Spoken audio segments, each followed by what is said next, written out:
You see it start. Hello. Welcome to the Hanging Out Podcast. It's not that podcast. We're hanging out. I'm Alan. I'm Bear. We If you took like a what you week hear off. well, we'll get to that. If you like what you hear today, you can find us on Patreon. You can find us on Facebook, Hanging Out Podcast. You can email us, hangingoutpodcast@gmail.com. I'm tired. Alan just got back from a big convention. It wasn't even mine. It was helping out Todd Lockwood at Emerald City. How'd it go? Sorry that we missed last week. We kept trying to find a time to record. This is one of those scenarios where we thought, like, oh, of course we'll find a chance to record. It's just an hour, right? Nah. It didn't happen. Life got busy, but that's all right. We took a little week off, and it turns out our last episode 30, has gotten the most amount of listens in the least amount of time, and that's been pretty exciting. So, you know what's been exciting for me is that we did take a week off, and it doesn't feel like a vacation whatsoever. No, I think you actually worked harder during. No, I definitely. I finished some commissions. I got ready for this con. I worked furiously to pack for it. And then I had to go to the con, which meant like more than 12-hour days. It was, man. Well, I don't know what the Olympics is like, but I feel like it. let's back up and talk about your commissions and where they're at right now. Okay. This is hired by, if you guys go check out Kobold Press and their Creature Codex, I was hired to help them finish with that. I was hired for 3, and they wanted to attach on 4. So that was good. So I finished the first 3 last week, and now I'm going to try and tackle the next 4. I got to go on a small trip this next weekend to the coast. Oh, man. I got to touch the Pacific. That's my big goal. Have you not done that yet since you've lived out west? I haven't. It's been a year. I haven't touched the Pacific. Because I don't count the Seattle Sound as being part of the Pacific. It's an inlet. True. So I'm going to go to the Olympic Crest and then touch it. I'm just going to touch it, and then I'm going to come back. Beautiful.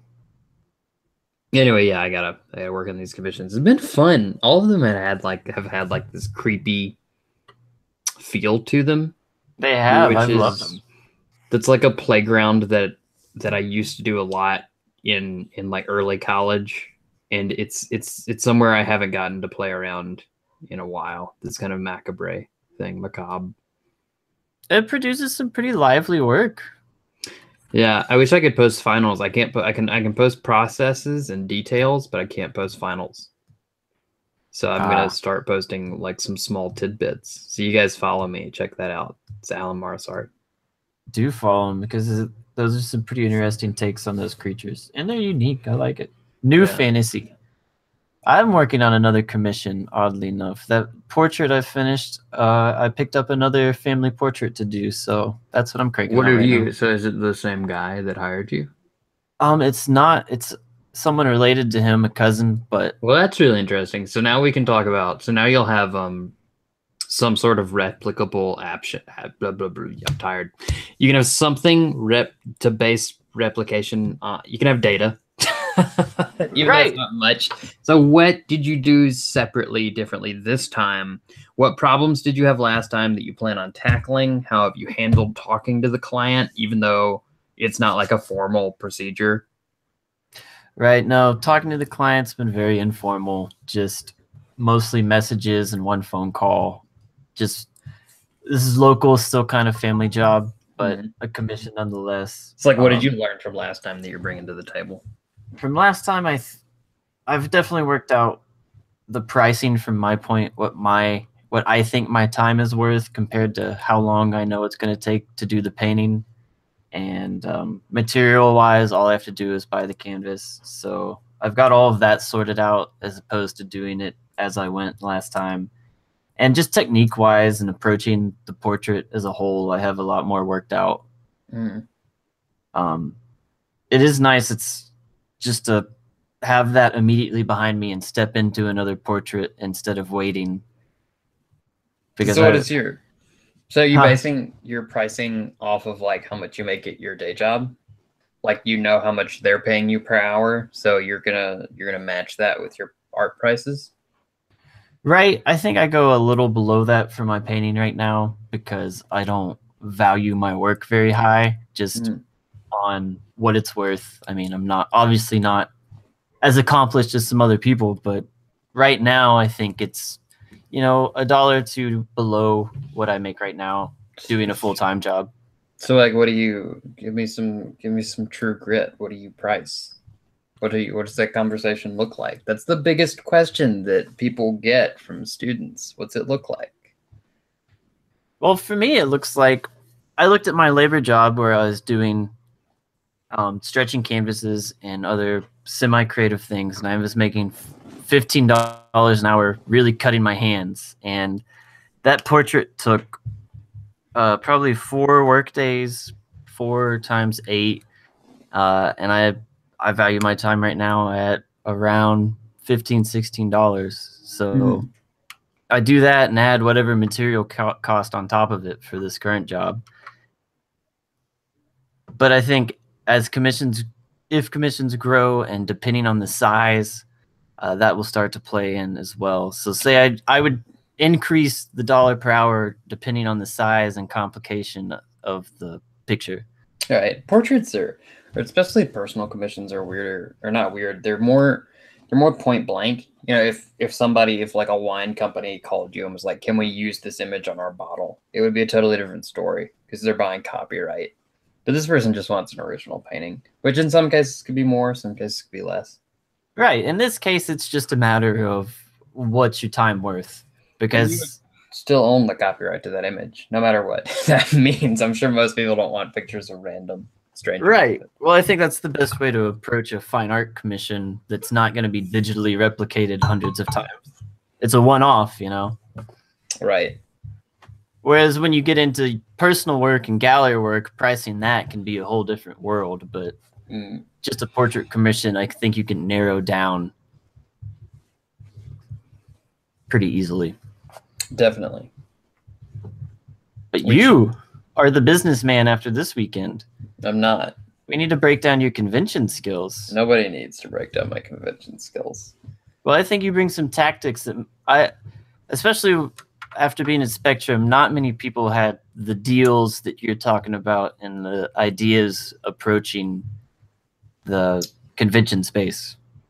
Yeah, I think that, and I talked about it before the show, I think that selling things, like the ideas behind selling things, are still new to me. And there's always a lot to learn as far as like the funnels, like website funnels go, as people, and in person funneling people to a sale. But it's something that over time I've found that whenever I need to be in the moment and sell something to someone, I can be extremely approachable, eloquent, to the point. And I don't know, I think I just make people a little comfortable. I think I somehow managed to genetically come onto, or through my experiences, come into this space where I'm like the right amount of approachable and comfortable. And I don't know, people don't mind it whenever I yell at them. Alan's #1 business tip: be approachable. Yeah, definitely. Be available is really what I should put it as. It's like if when people walk up to the booth, I acknowledge them and I not loudly, I don't yell it, but I just go, hello. And I turn, you make your voice very positive, whatever body language you're giving off, make that positive, turn towards them when you do it. Maybe put your hands together in some sort of welcoming gesture. People pick up on these things. I don't know if that's from me. I would like to see you do it because I think that like a lot of that comes from growing up in the South, where you just know proper manners or you're taught manners in a way that I think have been handed down over generation to make people comfortable. We have our mannerisms are much different, and I say sir and ma'am and miss, and yeah, if you were to walk into a store and buy something, and didn't say thank you or ma'am, Yes. people, when you walked away, people would be like, well, that guy was an asshole. Right. So you really have to like the environment we were raised in. Right. And I would never like eat on the job because I'm worried about like the way my breath smells. Because that's just something, or like getting a stain on my shirt. Always and standing straight. I mean, there's just things that I think people don't think about because they weren't taught to think about them in a way. That's just one part of it. I think that the biggest idea for me is that I get generally excited about, or genuinely excited when people come up. And I used to think it was just my booth, but helping Todd out, I don't know, there's something inside me that's like, I really want to talk to these people and I want to get to know them in this moment that we're about to share, in which I show them all these wonderful items that we have to offer. Right. Because I'm excited about the product and I'm excited about their want and interest in it. And, you know, it's not all the time. It's a one-on-one basis where someone can walk up and maybe they're not actually that interested. And so you just have to learn to read that. And it's hard to get data back on those sorts of things. Really, the only data that you have is whether or not they buy something. In some cases, you have no control over that. But being available to yourself and to others to pick up what their needs are in that moment it's a skill. Right. Yeah. Just like some people have better depth perception and are more naturally good at art when they first pick up a pencil. I think maybe from the way I was raised by my mother, I think I stumbled into being good at talking to people in a moment.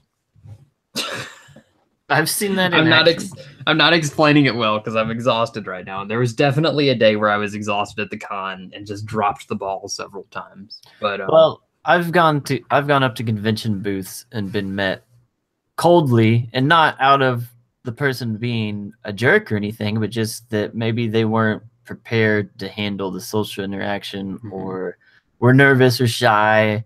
And I think it's a lot of you're talking about getting excited, but I think it's important that artists at these booths remember that the people coming up to them are genuinely excited about their work, or else they wouldn't want to have this conversation. So Right. You share that excitement and just let your guard down and be that excited artist again. Yeah. Well, in a scenario too where there's thousands of people and you're just in this long, continuous moving line, for you to stop and make eye contact with a booth or a piece of work, it really must have caught something inside you, you know? It's not Right. just you weren't coming there to look for that booth. It caught you. So there's a lot that goes into that. And if you walk up to someone and they're sitting down drawing in a sketchbook, then you're going to be like, oh, this person doesn't care that I'm here. They just want to draw. Right. And, you know, people talk about that, or you say, he's drawing. I don't want to interrupt. Or right. How do you interrupt that? You go up and say, hey, are you the artist? And right. You know, it's hard to approach. And people, that's something that's very obvious. People talk about that a lot. What I want to hit on is there's people who are standing up and think that they're being reciprocal, but definitely aren't. There were a couple artists in the alley that I would walk up at, and they've never met me, and I would say, hey, how are you? I love your work. And they would say, hello, and thank you. And that was it. And I would wait and look through their work, which I was enjoying, and I'd already given them this compliment, and all they ever said was thank you. And it's like, okay, you've done your due diligence to this interaction, yeah, but now you're just kind of coming off as someone who wants to make a sale because you only said one thing to me and you don't care that I'm here. Right. Well, that for me, if someone were to walk up and say that, I want to like talk to them while they're looking through. You know, I want to be like, yeah, just let me know if something piques your interest. I want to talk to them, get to know what they like. Absolutely. That creates two problems there, where the artist is either there trying to make a sale, like you're saying, and people will argue, oh, well, I've been doing this all day. I don't need to have a personal conversation with everyone that comes to my booth. But that's what you signed up for, is to be there and market your art and be a part of the convention space. So the more closed off you are, the more you're self-sabotaging. And not everyone is like me, you know, and not everyone wants to have a conversation when they're looking through your work. Some people just want to be left alone so they can browse like at any store. But you kind of have to pick up on that. And there's ways that you can do it. And if you're not willing to like test those different ways that you can do it, then you're not really interested in do. I think it's kind of like, you know how, what's a sport that you tried when you were a kid and never kept going? Baseball. Baseball. You know how you had like a passing interest in baseball Yes. and you went and did, mine was soccer. So I'll just talk about mine because I don't know you. So I would go, I had a passing interest in soccer. I liked running outside. I liked kicking the ball when I was at home. But then when I was started getting more and more invested in the game, I found that like I just really didn't care about any of this at all, which is, I think, a familiar story to a lot of people, whether they're learning to play piano or baseball or something. You're just like, I actually don't care. All right. And I think that it can be that way for people going to conventions. It's like, yeah, you had a passing interest in coming, but you actually have no care about this now that you're getting into the grit of it. Right. Well, because if you're not actually enjoying it, then you shouldn't. Where do you place conventions in the Fantasy Illustrators priorities? Or rather, does that make them suddenly a business artist? They're running their own illustration job now, and it needs to be a business-minded thing that they're doing, or are they doing it to be part of the fantasy community and here's my booth? And... I think both. I think it's communal. You definitely get to, because we're all people that just sit inside and draw, and we're all spread out. And so you do get this communal aspect. But really, it's to get out there and make fans. I met a lot of artists. Where do I put it in like the necessity of doing it? I think that everyone needs to do it on a pure economic basis, if nothing else. Because think about, like, okay, even if you have a day job, okay? This was a convention where you had to set up on Wednesday and maybe Thursday morning. I don't think you could. So Wednesday to Sunday, that's 4 days. In those 4 days, you stand the chance with a crappy booth of making $1,000, $2,000, $3,000, $4,000, depending on how good you are at selling yourself, how good your display works. I can just say I've talked to some artists that have a good setup, and they make well over, or let's not even say over. Let's say they make, just doing conventions, maybe 5 shows, maybe 3 shows, they make $10,000. Would you give up 3 to 5 weekends of your weekends in a year to make $10,000? Because the answer is yes, and you should. Absolutely. Because that's like, let's say that you go and you make $2,000 between 2 days. When's the last time you made $2,000 in 2 days? Not right. I haven't. It hasn't happened. It hasn't happened. And so if you're willing to put down the main deposit, people whose work spans from like just starting out to Tim Van Ruden only does his drawings, his pencil work, and he makes money at these shows. And at the same time, he's making fans, because people that buy things from you like your work. They want to be part of your work. And so they will continue to be patrons of yours and enjoyers, if nothing else, because you want that. You want to have people you can connect with, and also people that will support you. So it's a double thing. You're getting a double whammy. Not only and so let's say you make that $2,000 in one weekend, and then the 10, 20 people that gave you that money are now on your mailing list. Well, they're now, when you come out with something, they're going to be like, wow. And they're going to share it with their friends. And you get more fans. It's going to snowball. Well, yes, word of mouth is still a thing, and it's still the most powerful thing. I think there's people that would agree with me. Sorry to cut you off, but if you were to quit your job right now and only it would be the most exhausting thing you've ever done. But if you were to schedule 10, 20 shows this year or the next year, get the materials like the pro panels and the prints that you would need to do it, you could make well over minimum wage doing it. It would be tough because you wouldn't make any new art for an entire year. You would make some. Well, this is important, I think, because I see a lot of conversation in the art community about conventions and setups and concepts behind it, and then also crowdfunding as a side to that, but not any of the business information. And where I think a lot of people are willing to share art practice ideas and tutorials and things like that, there's not a lot of information on art business. There's definitely this line. It's just imagine two separate bars, like where they're kind of supplementing each other. And if you just go to a show and have really good art and nothing else as far as display, you're probably still going to make, like if you're Donato and you have no displays, you're still going to make some good money. Now if you have not Donato quality art and a good display, you're probably going to make the exact same amount of money. So there's a place where they begin to supplement each other or even take the place of each other. I know several artists that I've probably said this before, that I feel like I could paint circles around, and they make a shit ton of money at shows. Well, right. It doesn't matter. Anything goes art wise. It matters how you present it and market it and how you are yourself. Yeah, definitely. Painting, the technical ability just doesn't matter when it comes to making a connection and doing what you love. But then when it comes down to being precise and being forward thinking about this, you were telling me about some of the deals you were making, and how are you pricing stuff like that? How do you break it down? Todd controls the prices. I saw people doing what other people just were doing. Talk tactics then, not numbers. So I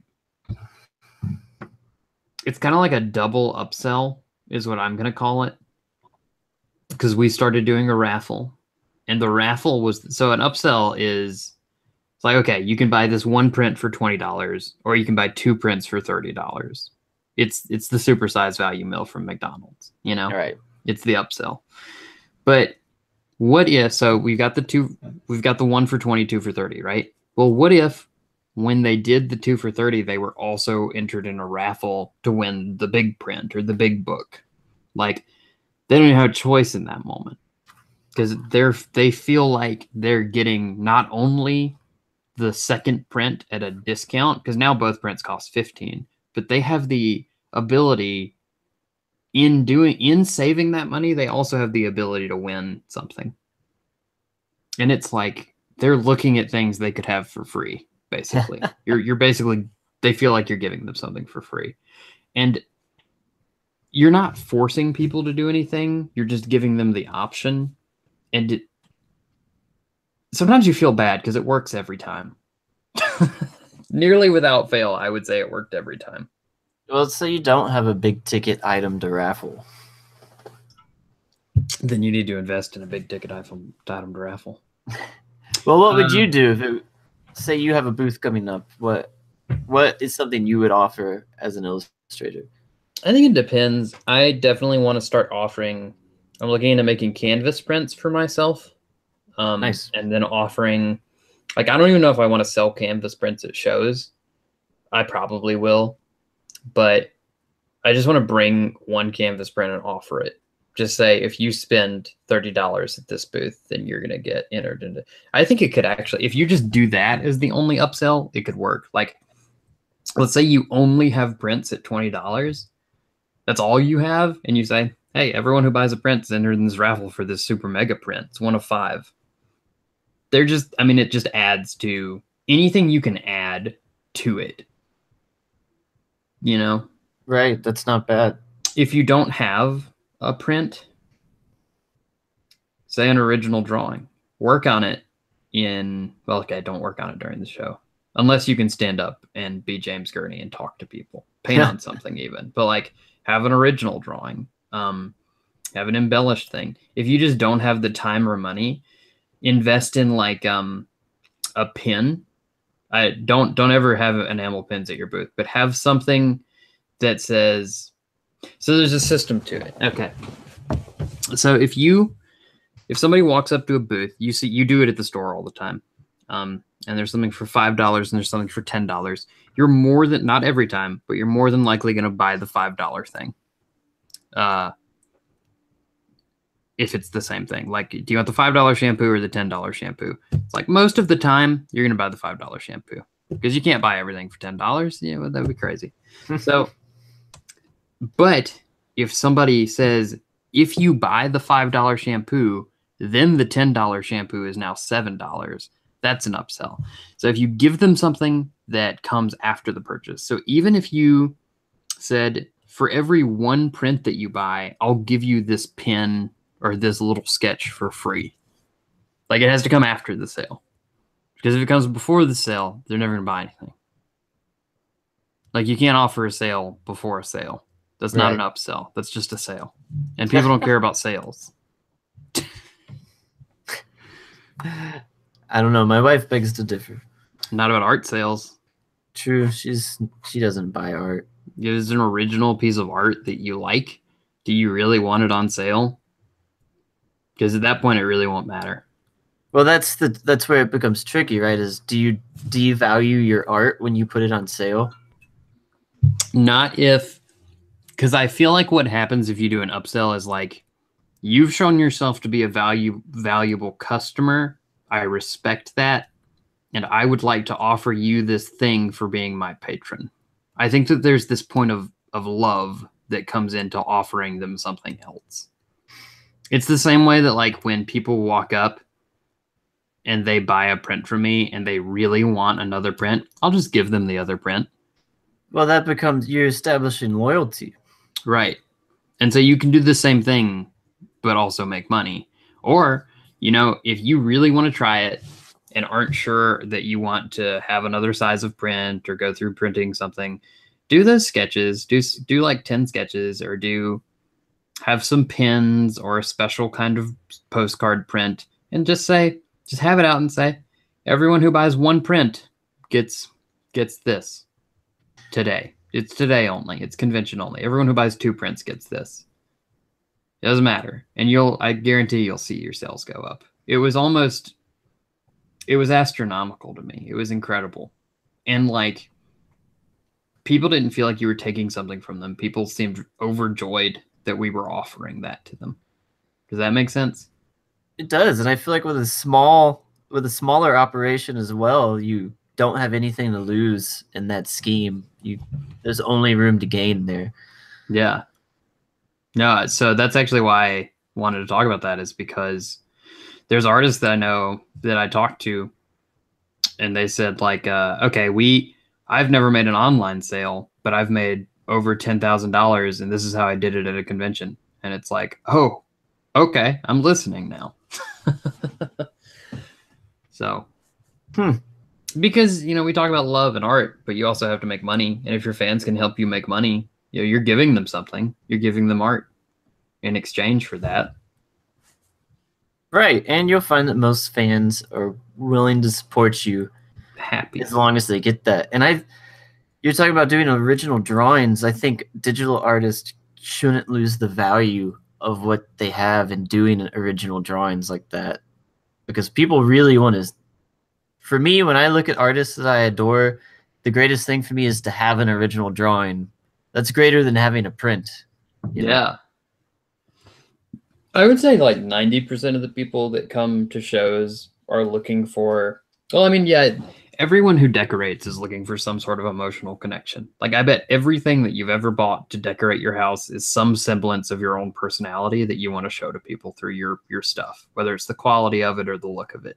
It should be. So that's what they're doing when they buy prints. But if they want to support and deeply love the artist, they want something original. And that's the other 10%. It's like, I came here to your booth because I'm willing to pay $500 to have a piece of you.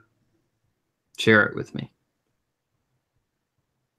Do you think many artists announce that they're going to these conventions and have a fan base that they connect with and say, I'm going to be here at this time? I think if you're really, really well followed, you could do that. I'm not sure if it actually makes a difference because like it does if you're Nick Alm and you tell me that you're gonna be in San Diego in July, I'm probably gonna plan a trip to San Diego. Just because I may never ever get the other opportunity to see you.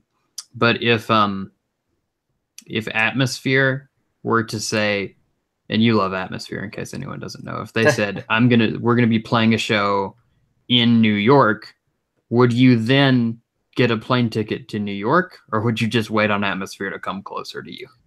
I've looked at plane tickets to New York for that very reason. Oh, really? I think it's the opposite for most people. No, I think so, but I think art is something so specific that you never get the chance to meet your heroes except at opportunities like this. Yeah, I think it's worth trying and saying. I don't know if anyone's ever going to travel because conventions you have to pay to get in. So I don't know if anyone really wants to travel and book a hotel amongst the chaos of a convention to try and have like a 5-second connection with you. Conventions are such a gauntlet because it's It's just so like weird. everyone shows up, here's all of the booths, everyone go at it. It's weird.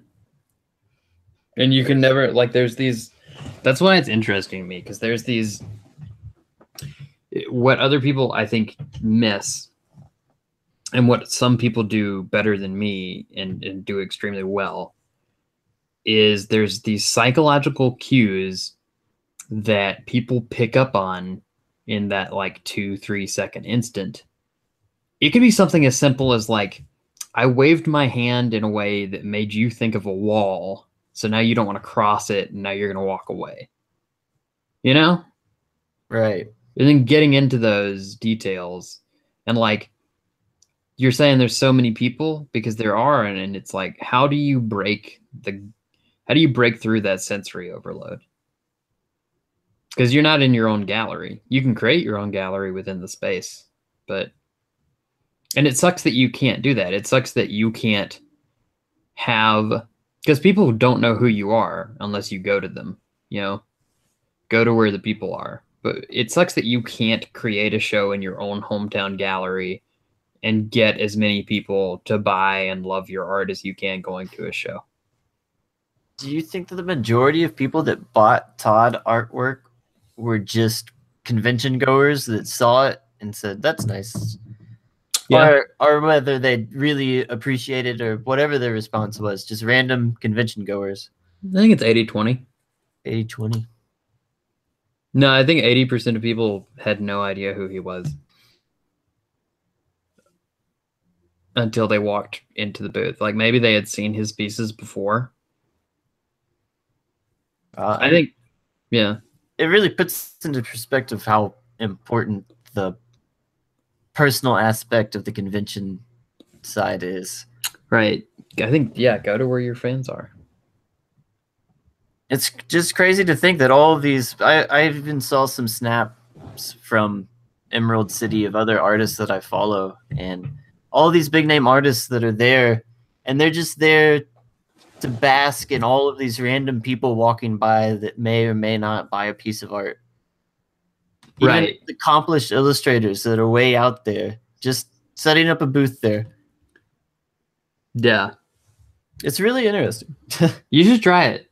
I feel like everyone should try. Or like if you haven't tried doing that, then you should definitely try something. You and I would go to local shows, like local festivals for art. Yeah.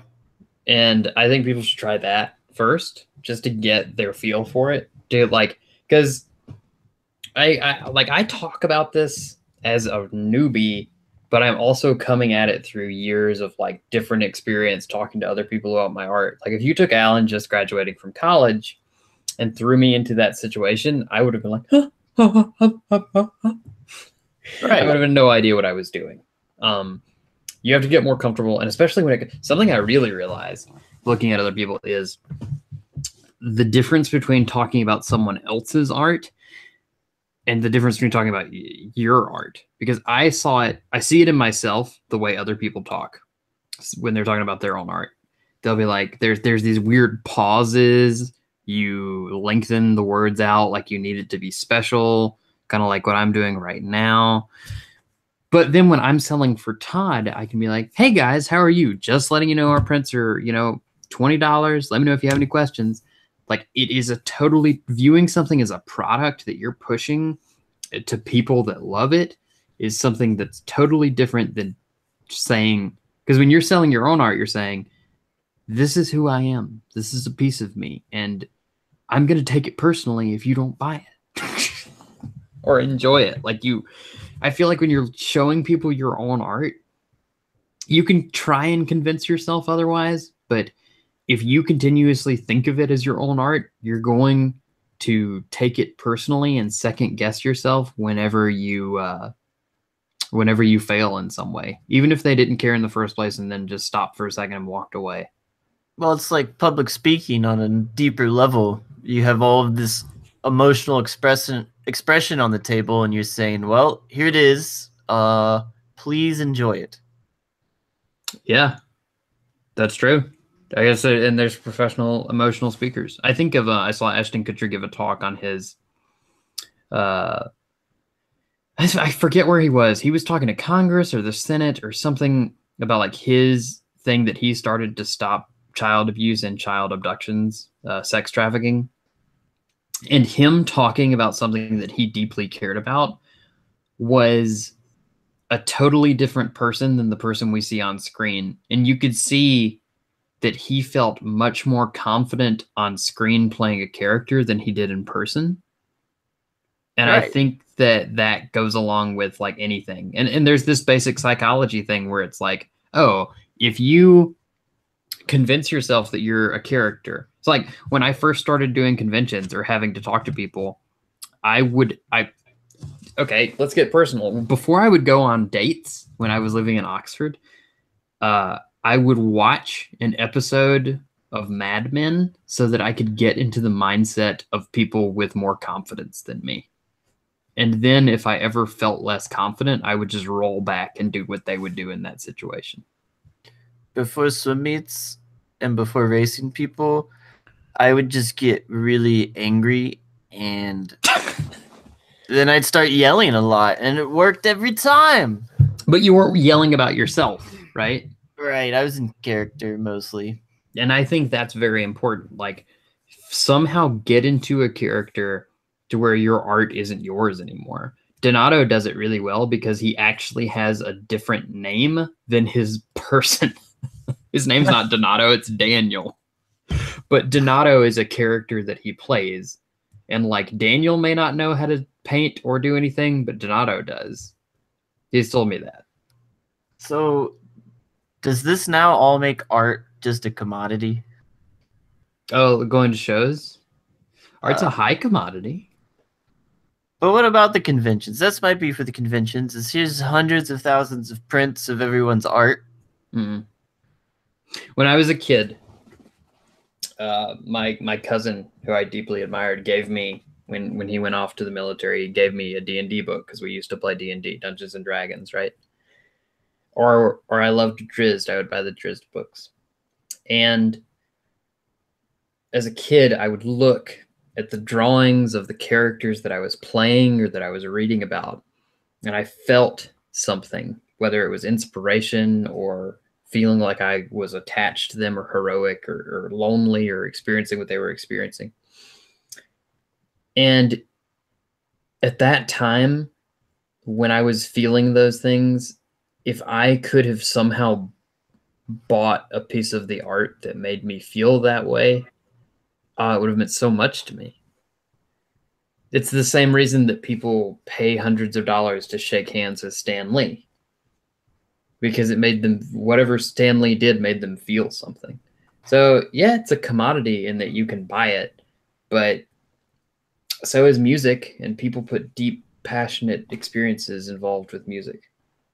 I think that that's beautiful. And I bring this up because I have an art journal that I'm subscribed to, and there's a great article in there about fine art becoming a commodity and auctions and all of this mess. And I couldn't help to think about the conventions and what I said, but you're so right in that the idea isn't the piece of, it isn't the piece of the paper. The paper, the print, it's just the vehicle to transport the idea to you. Right. The concept, the idea is always original from the creator, and that's just the vessel it passes through. And there's a lot of debate about this becoming a commodity, but you don't see the same argument with music, like you said, or with books even. Every book you've read has been reprinted how many times, but we don't say, oh, this is ruining the original concept and idea. It's just right. Getting unless the process is actually ruining the thing. Right, but otherwise, you're just increasing the volume of how many people you're reaching. Well, I think I used to have this belief. So like, let's say somebody bought a Rembrandt, okay? And now it's in their house or in their personal gallery. And now nobody can see it except for whoever goes to that person's house. And I used to hold the belief like, oh, that's wrong. You should share art with everyone.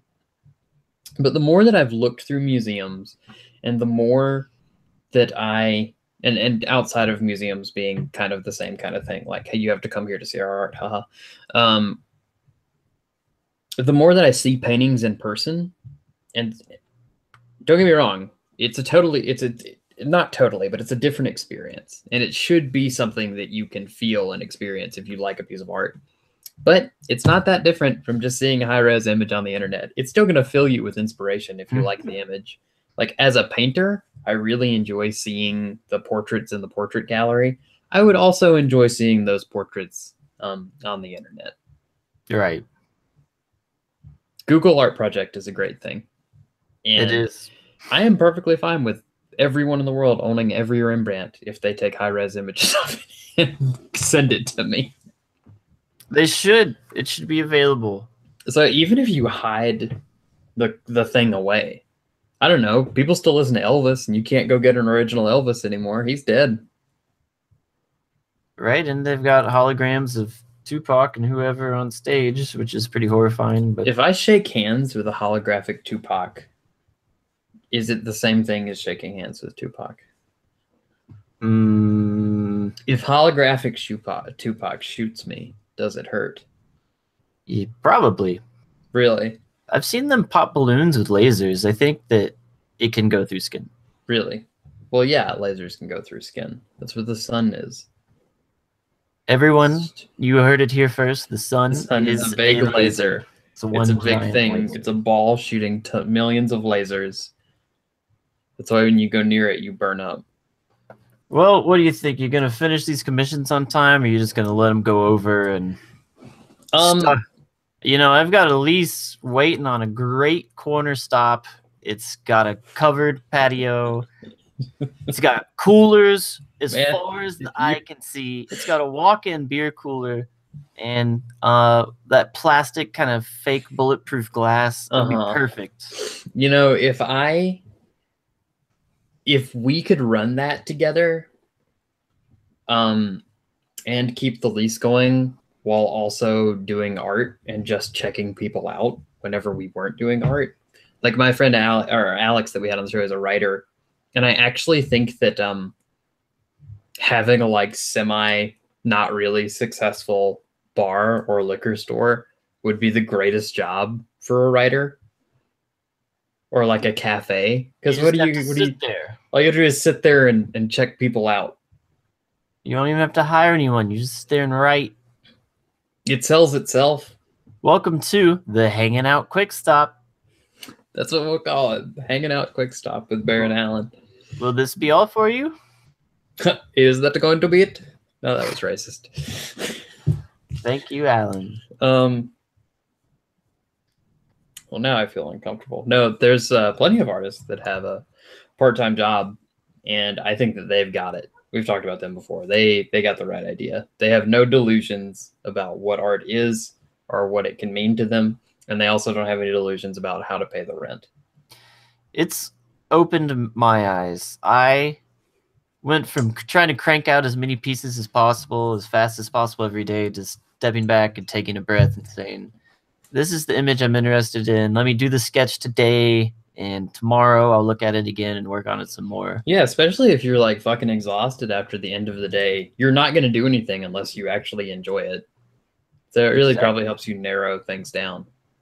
It's peace of mind, which allows me to not think about anything else while I'm painting. Where before there's all these other worries about what's next and life troubles, but now it's smooth sailing, man. I encourage it. I sat down today and after doing everything, and I'm really exhausted, but I started painting a little troll. Little troll. Ah. It was like a lizard troll that I was hired for, and I'm really enjoying like because the picture of me that I'm forming into, or a sketch of me from my reference that I'm forming into a troll. And so it's really funny to see like my nose elongate. It's like I'm just sitting here chuckling while also being kind of horrified at what's happening.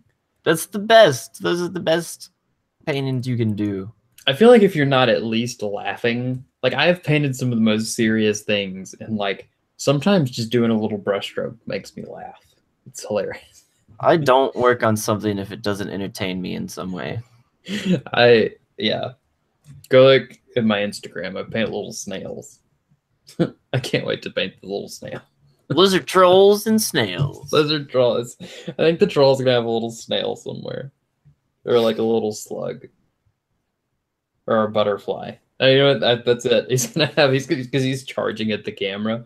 I think I'm gonna paint a little butterfly flying beside him, like his little companion. So like maybe when he's hanging out in the bog, he's just got his best little butterfly friend, and he doesn't know the butterfly is only just eating little pieces of meat from him. Look forward to the brainstorming episode coming soon. I love it. No one ever gets to see inside how those ideas are made.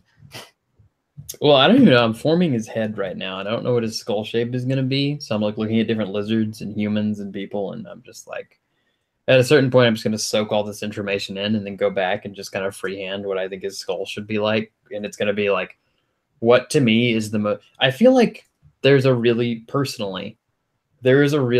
fine line between what is comedic and what is horrifying. That's just me.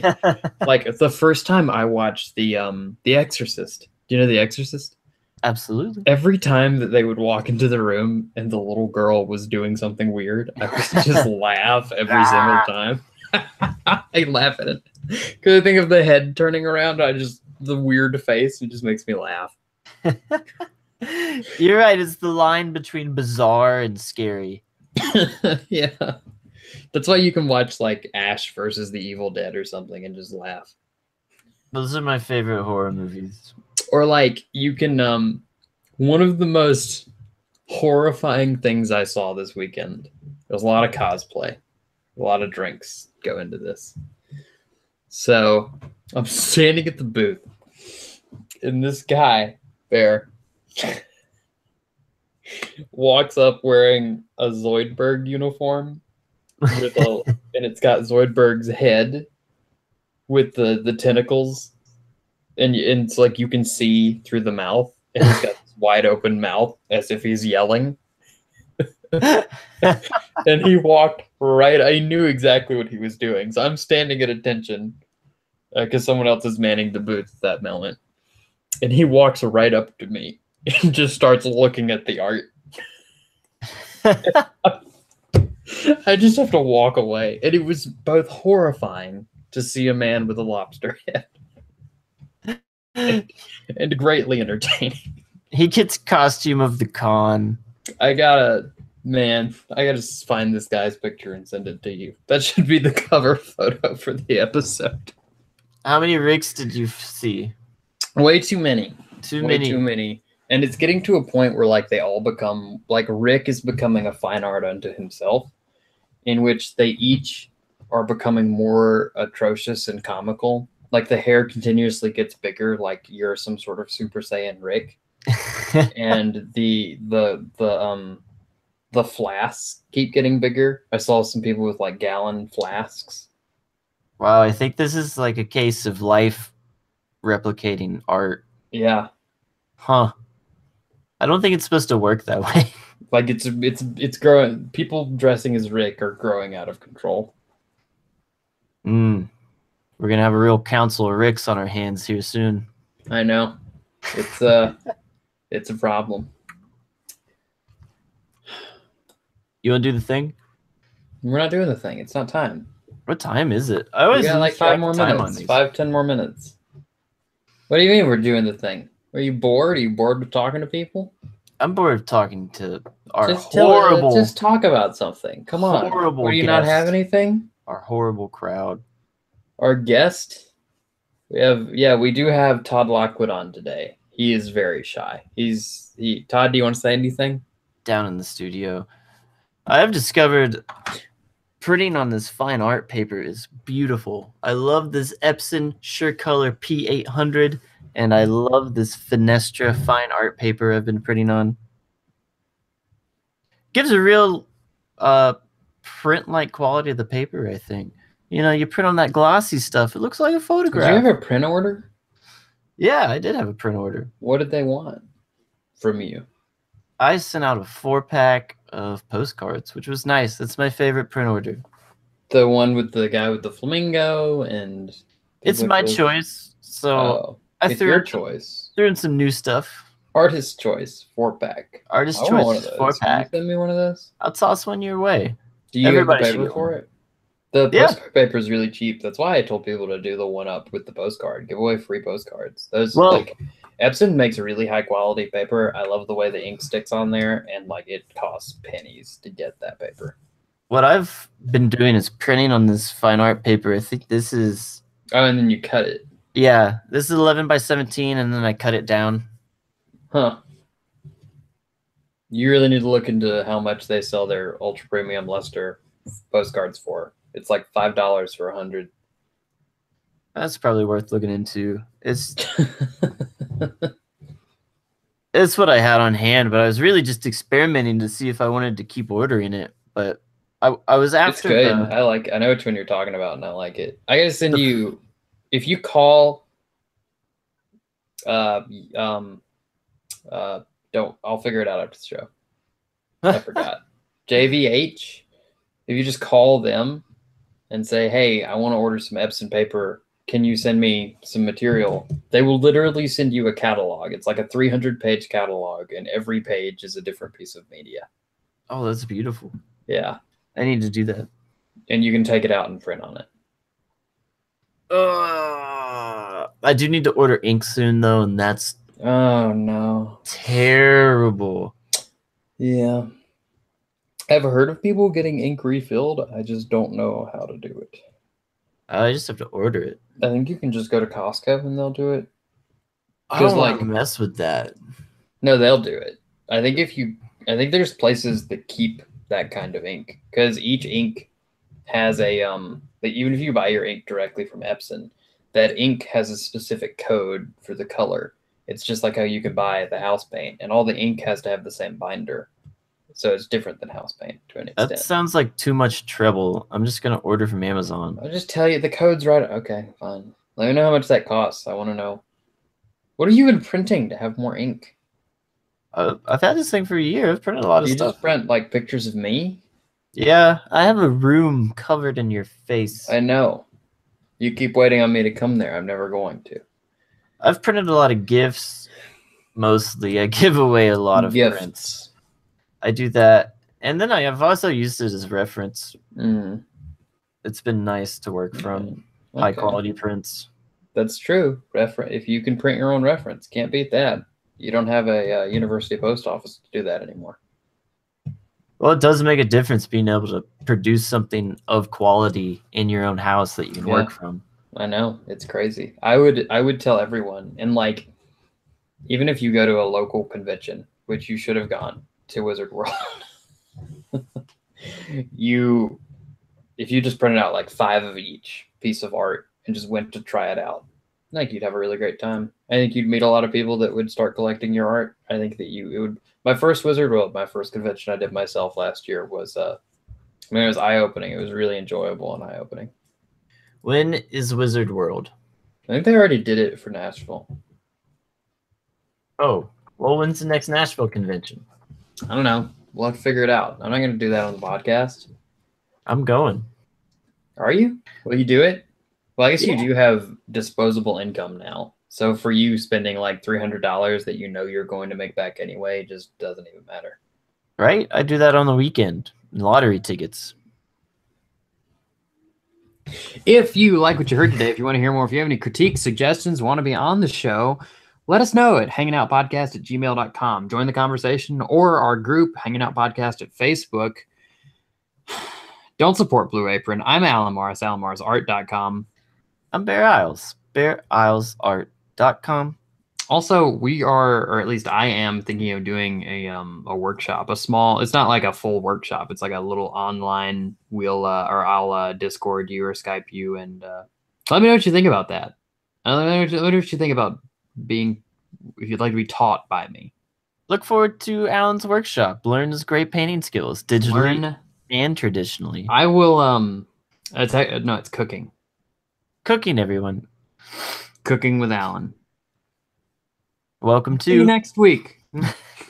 Bye.